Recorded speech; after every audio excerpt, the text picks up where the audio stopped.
السلام عليكم، شلونكم حبايبي؟ ان شاء الله تكونوا بخير. اليوم راح اسوي لكم روتين الغدا من ايد بنت خالتي. طبعا عاشت ايدها، النار عاشت ايدك.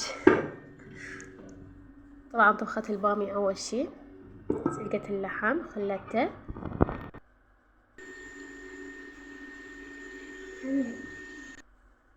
ومسكته. بامي عراقية مطرح اللي يعرفها. تحمس اللحم وتخلي الثوم،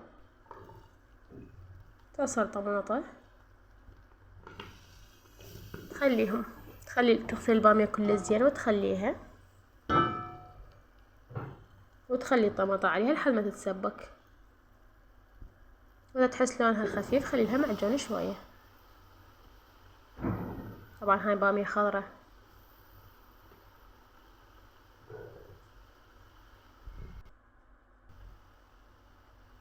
خلت عليهم مي اللحم حتى يصير طعمها أغنى. وهاي خلت المعجون والطماطة خليهم لحد ما يغلون وتصير أطيب بامية.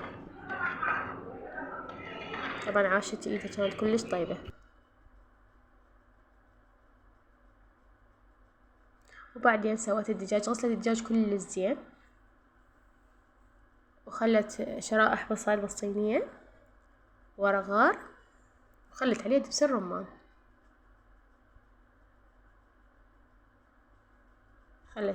الرمان. وتغطيه بصينية لوخ مال فرن وتدخله بالفرن وبس. من يستوي كل زين تخلي له صلصة. بس راح اسوي الصلصة قدامكم. الصلصة هي شنو؟ معجون.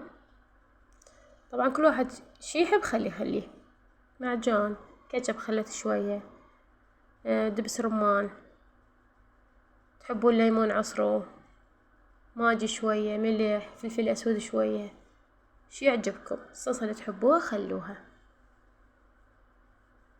خلت ماجي شوية، خلطتهم كل زين.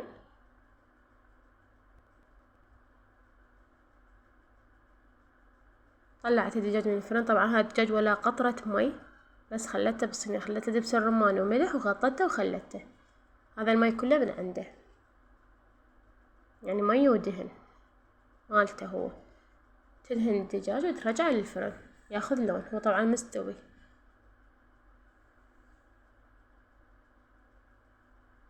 مثل ما تشوفون بفرشة بيدكم بالخاشوقة بيش ما يعجبكم.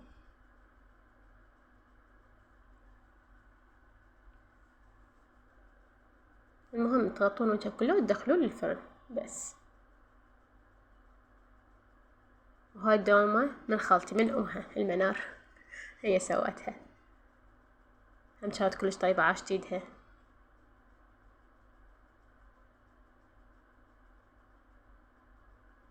هاي بدينا نصب. باع البامية شلون لونها حلو مو أسود، يعني ما كثرنا لها معجون، خلينا بس عصير الطماطة وشوية خلت لها معجون شوية هيك بس تعزز اللون شوية.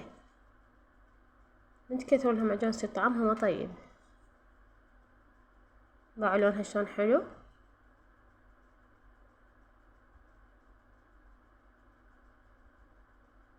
هاي بدينا نصب.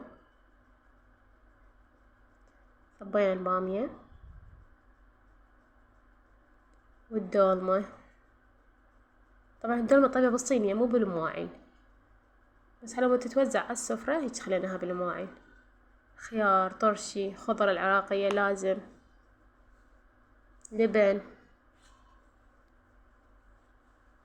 طبعا اللبن لبن عادي جاهز، وليمون ونعناع وملح وعصرة ليمون لخة وثلج. يعني كسرناه وخليناه بالخلاط. وبعدين يصير أطيب لبن.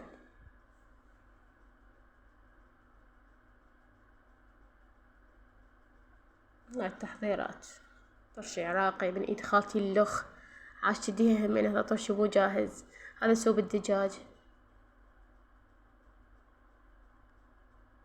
وهاي بدي ينصب تمن اكيد، احنا العراقيين ما يقدر بدون التمن. تمن وخلينا الدجاجة عالية ودولمة وبامية وخير من الله، عاشت ايدهم.